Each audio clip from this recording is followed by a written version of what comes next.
Hello बच्चों, क्या हाल चाल आप सभी लोगों का। बताइए, बढ़िया है। चलिए, अगर बढ़िया है, पढ़ाई लिखाई चल रही है आपकी, तो आप सभी लोगों का स्वागत है विजडम क्लासेस के ऑफिशियल यूट्यूब चैनल पर। आप सभी लोगों का बच्चों, हम लोग क्लास 12 की फिजिक्स को पढ़ रहे हैं और इसमें हम लोगों ने सेकंड चैप्टर में 2 लेक्चर कंप्लीट किया है। आज की क्लास बच्चों हम लोग क्या पढ़ने वाले हैं, वैद्युत द्विध्रुव के कारण वैद्युत विभव क्या होता है, यानी वैद्युत द्विध्रुव के कारण किसी भी बिंदु पर, यानी अक्षीय स्थिति हो गई या फिर निरक्षीय स्थिति हो गई या फिर किसी भी बिंदु पर वैद्युत विभव कैसे ज्ञात करते हैं, इसका डेरिवेशन क्या है। ये बच्चों बार बार आपसे पूछा जाता है एग्जाम में, वो भी 5 नंबर में पूछा जाता है, ठीक ना। तो इसलिए बहुत ध्यानपूर्वक इस क्लास को करिएगा और आप अपने 5 नंबर आज ही के क्लास में पक्के करिए, ताकि एक बार पढ़ने के बाद आपको दोबारा पढ़ने की जरूरत ना पड़े। मैं आपसे वादा करता हूं, अगर आप क्लास को ध्यानपूर्वक देखते हैं तो आपको कहीं पर कोई भी समस्या नहीं होने वाली है, ठीक है। चलिए, तो शुरू करते हैं आज की क्लास को। ध्यान से देखते रहिएगा आप सभी लोग। सबसे पहले आपको मैं बता दूं कि वैद्युत द्विध्रुव होता क्या है। देखिए, वैद्युत द्विध्रुव को तो आपको मैंने पीछे भी बताया है, तीव्रता जब पढ़ा रहा था, ठीक है। तो एक बार मैं फिर से आपको रिकॉल करता हूं कि वैद्युत द्विध्रुव क्या होता है बच्चों। वैद्युत द्विध्रुव एक प्रकार का एक ऐसा निकाय होता है बच्चों, जो दो समान परंतु विपरीत प्रकार के आवेश से, विपरीत प्रकार से तात्पर्य यह है कि एक प्लस क्यू होगा, दूसरा माइनस क्यू होगा, लेकिन दोनों पर आवेश का मान क्या होगा, समान होगा। यानी दो समान प्रकार के आवेश और विपरीत प्रकृति के आवेश अगर एक दूसरे से अल्पतम दूरी, यानी अल्पतम दूरी 2l, ठीक ना, अल्पतम दूरी पर रखे गए हैं, तो उनको हम लोग क्या कहते हैं, वैद्युत द्विध्रुव का एक निकाय कहते हैं, या फिर वैद्युत द्विध्रुव एक सिस्टम होता है, ठीक है। चलिए, तो अगर वैद्युत द्विध्रुव के बीच की दूरी 2l है और उनमें से किसी एक आवेश q को ले लिया जाए, तो उनके गुणनफल को ही बच्चों हम लोग क्या कहते हैं, वैद्युत द्विध्रुव कहते हैं, ठीक ना। तो P बराबर 2ql हम लोगों ने पढ़ा है। उसी की सहायता से बच्चों आज हम लोग वैद्युत विभव पढ़ने वाले हैं, ठीक है। तो आइए देखिए, वैद्युत विभव हम लोगों को 3 स्थिति में पढ़ना होगा। एक तो अक्षीय स्थिति में, जैसे कि अक्षीय स्थिति में आपने वैद्युत क्षेत्र की तीव्रता भी पढ़ा था। निरक्षीय स्थिति में, निरक्षीय स्थिति में आपने वैद्युत क्षेत्र की तीव्रता को भी पढ़ा था। और किसी बिंदु पर, यानी ना तो अक्षीय पर हो ना निरक्षीय पर हो, उसके कारण भी हमको वैद्युत विभव पढ़ना है, ठीक ना। तो शुरू किया जाए। पहले आज की क्लास में अक्षीय स्थिति को देखा जाएगा। अक्षीय स्थिति के बाद फिर हम लोग देखेंगे निरक्षीय स्थिति को, उसके बाद फिर किसी बिंदु पर वैद्युत क्षेत्र की तीव्रता को पढ़ा जाएगा। चलिए, तो आज की ये पहली टॉपिक है, किस पर पढ़ना है हम लोगों को, बताइए, अक्षीय स्थिति पर, ठीक ना।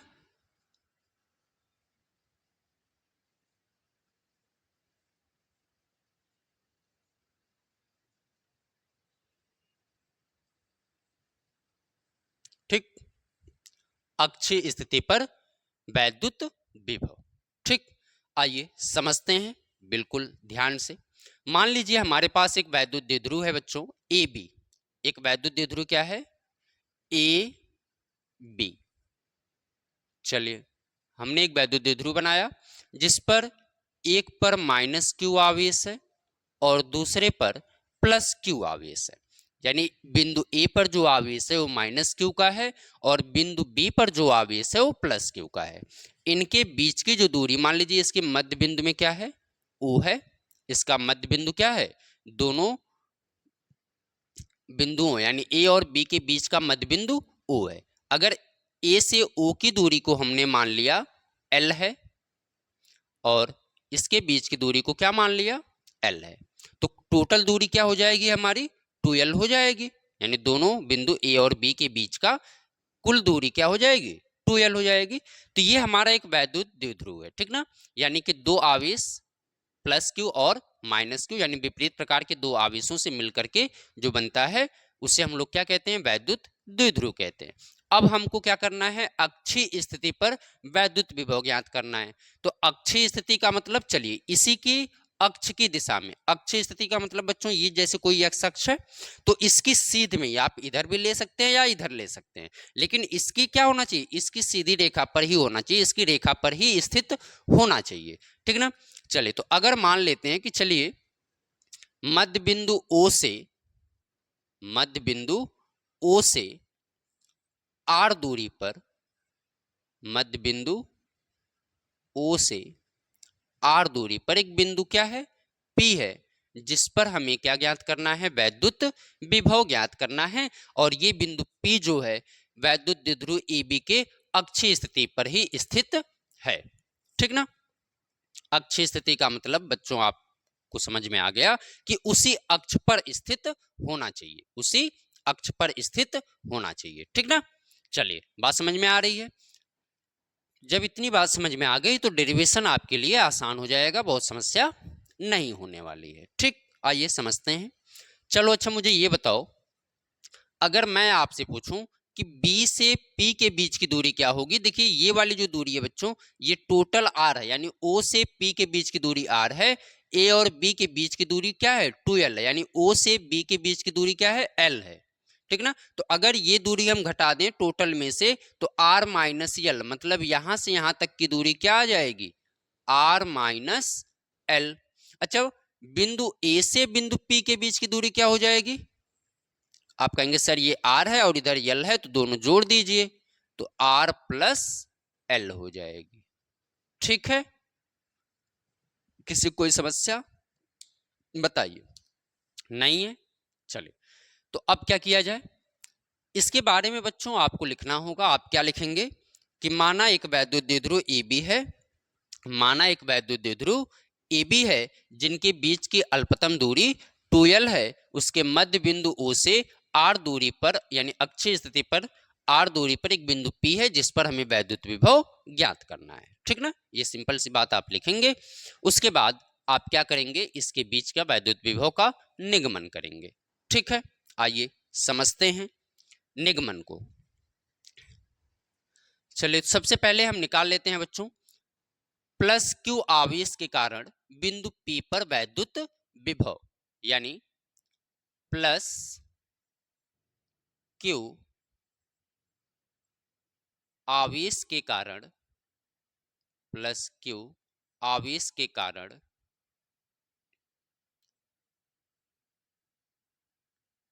बिंदु P पर वैद्युत विभव। बताओ, अगर दो बिंदु हैं तो उनके बीच का वैद्युत विभव हम लोगों ने पीछे क्या पढ़ा था, बताइए। V बराबर 1/4πε0 Q/R, यही पढ़ा था। तो अगर हमने आपसे कहा कि ये जो प्लस Q है, यानी जो बिंदु B है, बिंदु B के कारण बिंदु P पर वैद्युत विभव क्या होगा, तो बिंदु P के कारण बिंदु P पर अगर वैद्युत विभव ज्ञात करा तो इसके बीच की दूरी क्या है, R माइनस L है। इनके बीच की दूरी क्या है, R माइनस L है। और इस पर जो आवेश है वो क्या है, प्लस Q का है। देखिए विभव में जो साइन होती है प्लस और माइनस, उसके साथ लिखा जाता है, तो ये याद रखिएगा कि यहां पर साइन के साथ ही हम लिखते हैं। ये बात मैंने आपको पीछे बताया है। चले, तो यहां पर क्या हो जाएगा बच्चों, V1 बराबर 1/4πε0 Q/R। R का मान मतलब यहां से बिंदु B से P के बीच की दूरी क्या है, R माइनस L है, तो ये हो जाएगा R माइनस L। सबको समझ में आ रहा है, कोई दिक्कत तो नहीं है।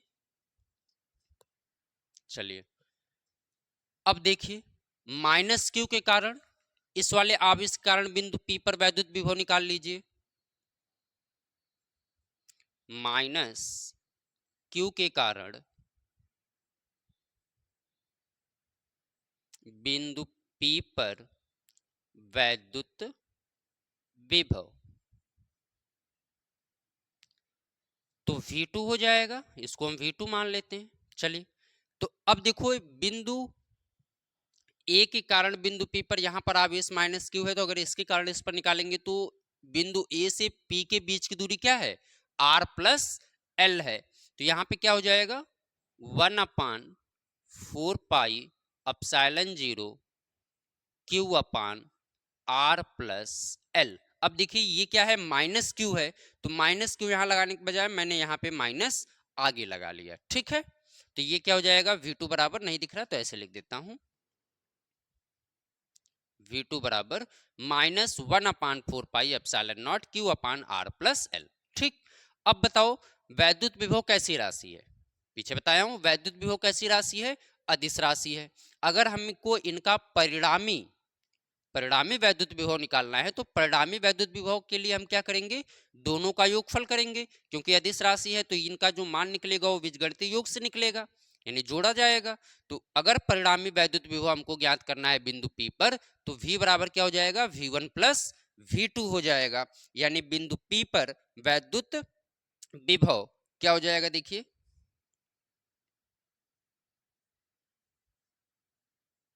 बिंदु P पर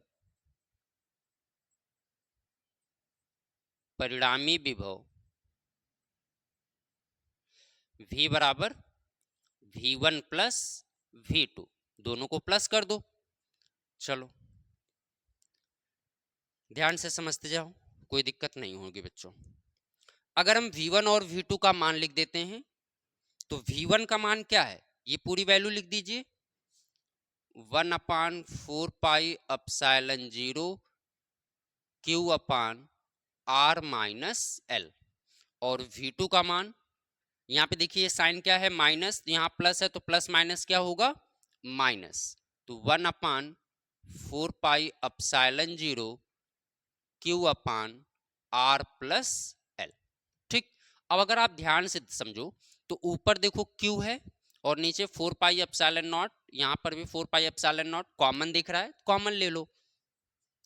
तो अगर हम कॉमन ले लेते हैं Q/4 पाई एप्सिलॉन 0 तो क्या बचेगा बच्चों, 1/R-L बचेगा, और यहाँ पे बचेगा 1/R+L।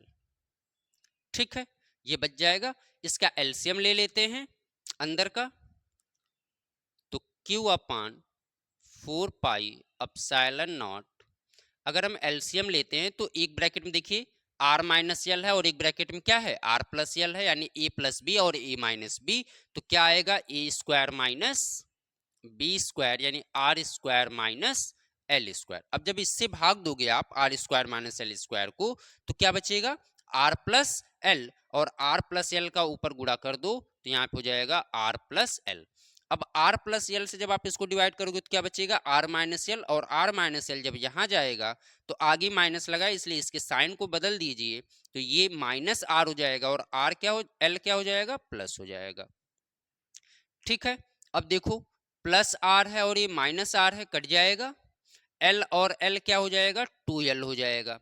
यानी इसको हम ऐसे लिख दें, 1/4 pi epsilon 0 Q into 2L, L और L जोड़ दिया 2L अपान R² माइनस L²। नीचे दिख रहा है, कोई समस्या तो नहीं है नीचे,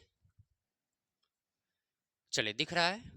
अब देखिए अगर हमने इनको 2QL बच्चों क्या होता है, ये वैद्युत द्विध्रुव, और वैद्युत द्विध्रुव किसे प्रदर्शित करते हैं, P से। तो अगर ये P हो जाए, यहां ऊपर देखिएगा, अगर ये P हो जाए तो V बराबर क्या हो जाएगा आपका, 1/4 पाई एप्सिलॉन 0, और ये 2QL किसके बराबर, P के बराबर, क्योंकि वैद्युत द्विध्रुव आघूर्ण क्या होता है, P। तो P अपान R² माइनस L²।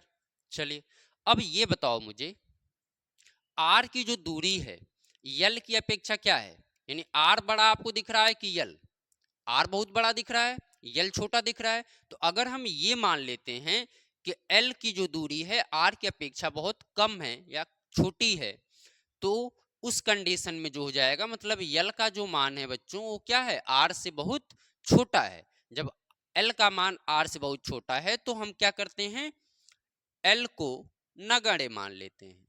L को क्या मान लेते हैं, नगण्य अगर मान लें, तो L को नगण्य मान लें तो L का मान खत्म, तो क्या आ जाएगा, V बराबर 1/4 पाई एप्सिलॉन 0 P/L खत्म, तो क्या बच गया, R²।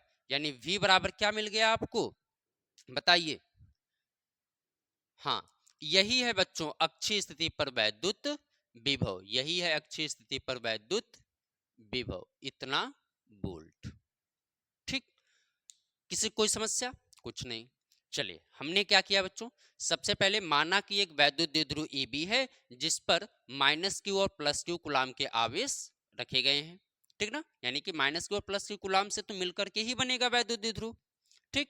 तो अगर इनके बीच की अल्पतम दूरी 2l है और इसके मध्य बिंदु O से r दूरी पर अक्षीय स्थिति में एक बिंदु P स्थित है जिस पर हमको क्या ज्ञात करना है, वैद्युत विभव ज्ञात करना है, ठीक ना। सबसे पहले हमने बिंदु B से बिंदु P के बीच की दूरी निकाला, तो इधर वाली दूरी को घटा दो, ये वाली किसमें से, R में से। तो R में से जब आपने घटा दिया L को तो R माइनस L आ गया, और बिंदु A से बिंदु P पर अगर हमको वैद्युत विभव निकालना है तो इनके बीच की दूरी चाहिए, और इनके बीच की दूरी क्या हो गई, R प्लस L हो गई। सबसे पहले हमने क्या किया, +q आवेश के कारण इस बिंदु पर वैद्युत विभव निकाला। तो किसी भी बिंदु आवेश के कारण वैद्युत विभव क्या होता है, 1/4 पाई एप्सिलॉन नॉट Q/R होता है। तो अगर इनके बीच की दूरी R माइनस L है तो विभव क्या हो जाएगा, V1 बराबर 1/4 pi epsilon 0 Q/R minus L हो जाएगा। माइनस Q के कारण बिंदु P पर निकाल लो, तो V2 बराबर क्या हो जाएगा, माइनस होगा क्योंकि ये साइन क्या है, आवेश की माइनस है। तो 1/4 pi epsilon 0 Q/R plus L। अब हम सब जानते हैं कि वैद्युत विभव कैसी राशि है, अदिश राशि है, और जब वैद्युत विभव अदिश राशि है तो उनका परिणामी विभव निकालने के लिए हमको उनको जोड़ना होगा। तो इसलिए हमने क्या कर दिया, परिणामी विभव V निकालने के लिए V1 प्लस V2 कर दिया। V1 और V2 दोनों की वैल्यू लाके इस पे रख दो, रख दिया। अब यहाँ प्लस था, यहाँ माइनस क्यों हो गया, क्योंकि ये वाला आवेश V2 क्या है आपका, माइनस है, तो ये माइनस और प्लस यहाँ पे क्या कर देगा, माइनस कर देगा, ठीक है। चलिए दोनों में हम देखें तो 1/4 पाई एप्सिलॉन 0 और Q दिख रहा है, हमने कॉमन ले लिया Q/4 पाई एप्सिलॉन 0, तो यहाँ पे बचेगा 1/R माइनस L, यहाँ पे बचेगा 1/R प्लस L। अगर हम दोनों का एलसीएम लेते हैं तो R square minus L square आएगा, और जब हम आर माइनस एल से इसको भाग देंगे तो क्या बचेगा, आर प्लस एल बचेगा, और आर प्लस एल का ऊपर 1 में गुड़ा आर प्लस एल, और जब इससे भाग दोगे तो आर माइनस एल बचेगा, और आर माइनस एल का 1 में गुड़ा आगे माइनस, इसलिए इनके साइन को क्या कर दीजिए, बदल दीजिए, आर माइनस और एल प्लस हो गया, ठीक है। आर से आर कट गया, एल और एल कितना होगा जोड़ने पर, 2l, 2l इंटू क्यू हमने लिख दिया, और बाकी चीजें एट इज लिखा गया है, ठीक ना। 2QL क्या होता है, वैद्युत द्विध्रुव होता है, P। तो हमने लिख दिया V बराबर 1/4 pi epsilon 0 P/R square minus L square. अब हमने मान लिया है बच्चों की जो L की दूरी है वो R की अपेक्षा बहुत कम है, यानी छोटी है, इसलिए L को हमने नगण्य मान लिया है। तो L जब नगण्य हो गया तो बचा सिर्फ R स्क्वायर, तो V बराबर 1/4 पाई एप्सिलॉन नॉट P/R का स्क्वायर। ये आ गया वैद्युत विभव, किसके लिए आया है बच्चों, निर्वात या वायु के लिए। लेकिन यदि इसी वैद्युत आघूर्ण को किसी ऐसे माध्यम में रख दिया जाए जिसका परावैद्युतांक k है, मतलब उसका मान 1 से ज्यादा हो जाए, अगर उसका मान क्या हो जाए, 1 से ज्यादा हो जाए, क्योंकि परावैद्युतांक का मान हमेशा 1 से क्या होता है, बड़ा होता है, 1 से ज्यादा होता है। तो अगर मान लीजिए यदि वैद्युत द्विध्रुव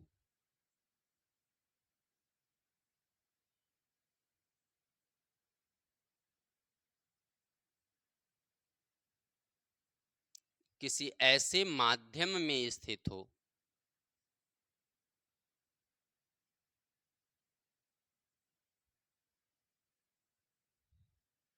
जिसका परावैद्युतांक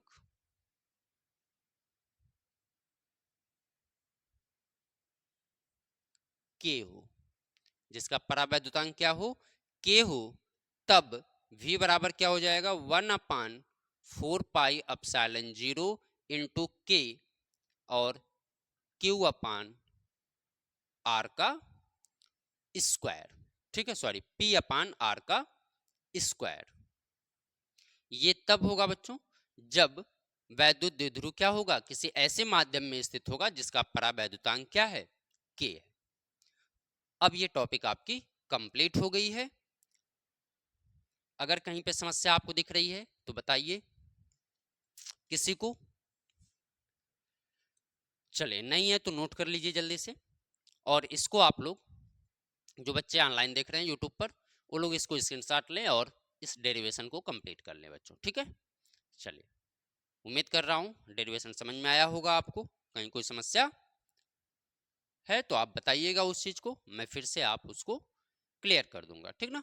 चलिए, अगर वीडियो समझ में आ रही है बच्चों जरूर शेयर करिएगा और चैनल को सब्सक्राइब भी करिएगा, लाइक भी करिएगा, ताकि हमें मोटिवेशन मिल सके, आपके लिए हम रेगुलर वीडियो लेके आ सकें, इसी उम्मीद के साथ।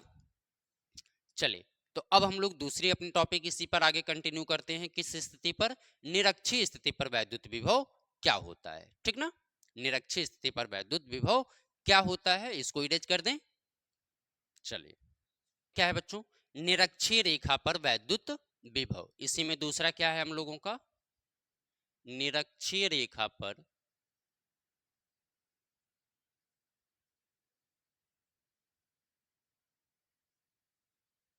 निरक्षीय रेखा पर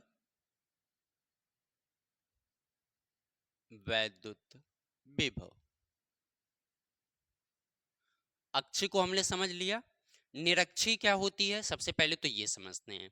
देखिए, अगर ये कोई हमारा वैद्युत द्विध्रुव है, मान लीजिए वैद्युत द्विध्रुव है, तो इस पर कोई एक ऐसा बिंदु जो इस पर क्या हो, लंबवत हो, जो इस पर क्या हो, लंबवत हो, चाहे हम ऐसे रख दें या फिर ऐसे नीचे से, लेकिन क्या होना चाहिए, इस वैद्युत द्विध्रुव पर क्या होना चाहिए, लंबवत होना चाहिए। और जब कोई बिंदु इस वैद्युत द्विध्रुव पर लंबवत होता है बच्चों, तो उस स्थिति को आप निरक्षीय स्थिति कहते हैं। अगर कोई बिंदु वैद्युत द्विध्रुव के क्या है, लंबवत है, परपेंडिकुलर है, यानी उस वैद्युत द्विध्रुव के साथ 90 अंश का कोण बनाते हुए रखा गया है, तो उस स्थिति को क्या कहा जाता है, निरक्षीय स्थिति कहा जाता है, ठीक ना। जैसे अक्षी होती तो उसके सामने होता है ऐसे, उसी के अक्ष पर ही किसी बिंदु पर, तो अक्षीय स्थिति। लेकिन निरक्षीय का मतलब कि उस वैद्युत द्विध्रुव के साथ लंबवत रखा गया हो, यानी 90 अंश का कोण बनाते हुए रखा गया हो। तो आइए मान लेते हैं कि एक वैद्युत द्विध्रुव है हमारे पास ए बी। एक वैद्युत द्विध्रुव क्या है, ए बी। इस पर माइनस क्यू का आवेश है, इस पर जो आवेश है वो कितने का है, माइनस क्यू का है, और इस पर जो आवेश है वो प्लस क्यू का है, और इनके बीच की दूरी क्या है, 2L है। इसके बीच में एक मध्य बिंदु क्या है बच्चों, O है। मध्य बिंदु क्या है, O है। अच्छा, मध्य बिंदु O है, तो इनके बीच की दूरी अगर क्या हो जाएगी बताइए, L और L हो जाएगी। मतलब ये भी L हो गया यहां तक, और ये भी क्या हो गया, L हो गया, ठीक ना। चलिए, अब इससे लंबवत हम लोग क्या करते हैं, एक बिंदु ले लेते हैं। मान लीजिए इसके लंबवत एक बिंदु क्या है हमारा, P है। लंबवत होना चाहिए, तभी वो क्या होगी, निरक्षीय स्थिति को प्रदर्शित करेगी। चलिए, निरक्षीय स्थिति पर यानी कि इसके लंबवत r दूरी पर एक बिंदु हमने P लिया, जिस पर हमें क्या करना है, वैद्युत विभव की गणना करना है। ठीक है, समझ में आ रही है बात। चलिए, अगर इस बिंदु पर बच्चों हमको वैद्युत विभव निकालना है, तो हमको प्लस क्यू से भी इसकी दूरी पता होनी चाहिए, और माइनस क्यू से भी इस बिंदु P की दूरी पता होनी चाहिए। तो आप मुझे बताइए कि इसकी दूरी क्या हो जाएगी, इसकी दूरी क्या हो जाएगी। अगर ये L है और ये R है, तो आप सब जानते हैं कि जब यहाँ पे लंबवत है तो 90 का कोण बनाएगा, और जब 90 का कोण बनाएगा तो बच्चों ये आधार और ये लंब, तो ये क्या हो जाएगा, कर्ण। और कर्ण का वर्ग बराबर क्या होता है, आधार का वर्ग प्लस लंब का वर्ग। तो इसलिए ये वाली जो दूरी आ जाएगी वो R² प्लस L², क्योंकि कर्ण का वर्ग हटाएंगे तो रूट लग जाएगा, R² प्लस L²। ठीक है, चलिए अब करते हैं। सबसे पहले प्लस क्यू के कारण बिंदु P पर वैद्युत विभव निकाल लीजिए। आपको लिखना क्या है, अगर आप लिखना चाहते हैं तो यही लिखेंगे कि माना कि एक वैद्युत द्विध्रुव AB है, जिसके निरक्षीय स्थिति में R दूरी पर एक बिंदु P है, जिस पर हमें वैद्युत विभव की गणना करना है, ठीक ना। चलिए, अब क्या करते हैं, प्लस क्यू के कारण बिंदु P पर वैद्युत विभव निकाल लेते हैं। सबसे पहले प्लस क्यू के कारण क्यू के कारण बिंदु P पर वैद्युत विभव। चलो, तो V1 बराबर 1/4 पाई अपसाइलन 0 Q/2 आर क्या होता है, उनके बीच की दूरी होती है, तो प्लस क्यू है और पी के बीच की दूरी क्या हो जाएगी, बीपी लिख सकते हैं, या फिर रूट में R square plus L square लिख सकते हैं। रूट में क्या लिख सकते हैं, R square plus L square. ठीक है, चलिए माइनस क्यू के कारण बिंदु पी पर विभव निकाल लो। तो माइनस क्यू के कारण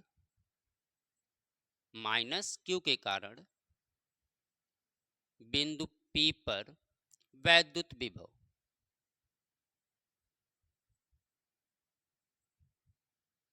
चलिए अगर माइनस क्यू के कारण बिंदु पी पर आप वैद्युत विभव निकालते हैं तो V2 बराबर क्या होगा, 1/4 पाई epsilon नॉट।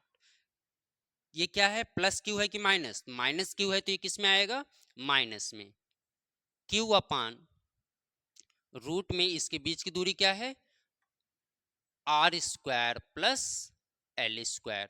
ठीक है, चलिए परिणामी वैद्युत विभव निकाल लेते हैं, यानी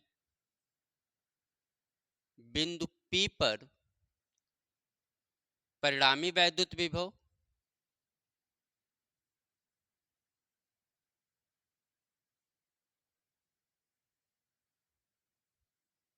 तो V बराबर क्या हो जाएगा, दोनों को जोड़ दिया जाएगा, V बराबर V1 प्लस V2, जैसा हम लोग अभी पीछे किए थे। दोनों मान लिख लीजिए, 1/4 pi epsilon 0 Q upon root में R square plus L square. ये क्या है, माइनस में है, तो ये माइनस में है तो इसको क्या कर देगा, minus 1/4 pi epsilon 0 Q upon root में R square plus L square. एक चीज ध्यान से देखो, कुछ समझ में आ रहा है क्या, ये दोनों बराबर दिख रहे हैं आपको, जी सर बिल्कुल। जब बराबर दिख रहे हैं तो दोनों, एक प्लस में है दूसरा माइनस में है, प्लस माइनस क्या होता है, माइनस हो जाएगा, कट जाएगा, यानी ये पूरी वैल्यू इसके साथ एलिमिनेट हो गई। और जब पूरी वैल्यू कट गई बच्चों तो V बराबर क्या आएगा, 0।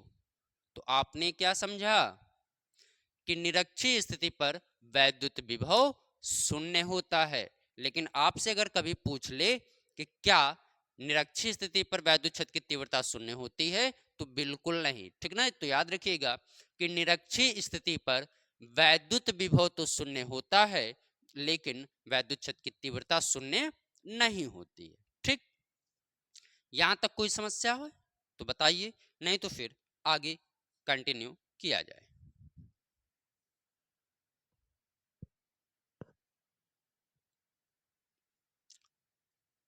नहीं है, चलिए तो हमने सबसे पहले क्या किया है, माना कि एक वैद्युत द्विध्रुव AB है, ठीक है, जिनके बीच की अल्पतम दूरी 2L है, और इसके मध्य बिंदु O से निरक्षीय स्थिति में एक बिंदु P लिया है, जिस पर हमें वैद्युत विभव की गणना करना है। ठीक है, अगर इसके बीच की दूरी R है और इनके बीच की दूरी क्या है, L है, तो ये दूरी क्या आ जाएगी, रूट में R square plus L square, किससे, पाइथागोरस थ्योरम से। ठीक ना, ये लंब हो जाएगा, ये आधार और ये कर्ण, तो कर्ण का वर्ग बराबर लंब का वर्ग प्लस आधार का वर्ग। उसी तरह सेम प्रोसेस से हमने ये भी निकाल लिया है।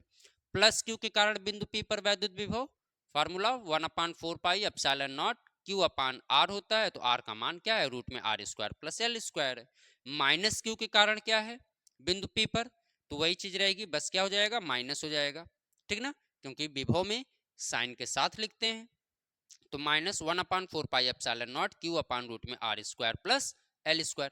अच्छा, क्यों माइनस के साथ लिखते हैं ये भी समझ लीजिए, क्योंकि वैद्युत विभव जो होता है बच्चों, उसकी दिशा को निर्धारित करती है। किसको निर्धारित करती है, दिशा को। इसलिए यहाँ पर प्लस और माइनस का साइन लिखना जरूरी है। वैद्युत क्षेत्र की तीव्रता में लिखना जरूरी नहीं है, वहां पे आप प्लस है तो प्लस लिखिए, माइनस है तो माइनस नहीं लिखना जरूरी नहीं है। लेकिन विभव में हमेशा विभव को आप साइन के साथ ही प्रदर्शित करेंगे, क्योंकि यहाँ पर कार्य बताता है। वैद्युत विभव किस चीज को बताता है, कार्य को, और कार्य किसी न किसी दिशा में होता है, तो यहाँ पर ये दिशा को निर्धारित करता है। इसलिए यहाँ पर हम क्या करते हैं, इसके साइन माइनस और प्लस के साथ लिखा जाता है। ठीक है, तो ये V2 का मान हो गया। बिंदु P पर अगर हमको परिणामी विभव निकालना है तो हम दोनों को प्लस करेंगे, क्योंकि ये अदिश राशि है। तो V बराबर क्या हो जाएगा आपका, 1/4 pi epsilon 0 Q upon root में R square plus L square. ये प्लस है और ये माइनस आपको दिख रहा है, इसलिए प्लस माइनस मिलके माइनस बन गया, पूरी वैल्यू लिख दिया। दोनों सेम है, कट जाएगा तो V का मान क्या आ जाएगा, 0 आ जाएगा। यानी कि निरक्षीय स्थिति पर वैद्युत विभव तो हमारा 0 होता है, लेकिन कभी भी गलती से मत करिएगा कि वैद्युत क्षेत्र की तीव्रता भी 0 होती है। तो निरक्षीय स्थिति पर वैद्युत क्षेत्र की तीव्रता 0 नहीं होती है। ठीक है, ये बात समझ में आ गई बच्चों। चलिए मिलते हैं कल की क्लास में, और कल की क्लास में हम लोग पढ़ेंगे किसी भी बिंदु पर वैद्युत क्षेत्र का विभव क्या होगा। ठीक ना, तो मिलते हैं, तब तक के लिए आप इसको पढ़ते रहिए, ध्यान दीजिएगा। और अगर आप चैनल पर नए हैं तो पूरी वीडियो देखिए और अपने फ्रेंड सर्कल में भी इसको शेयर करिए, ताकि ज़्यादा से ज़्यादा लोग इस क्लास का लाभ ले सकें। धन्यवाद आप सभी लोगों का, मस्त रहिए।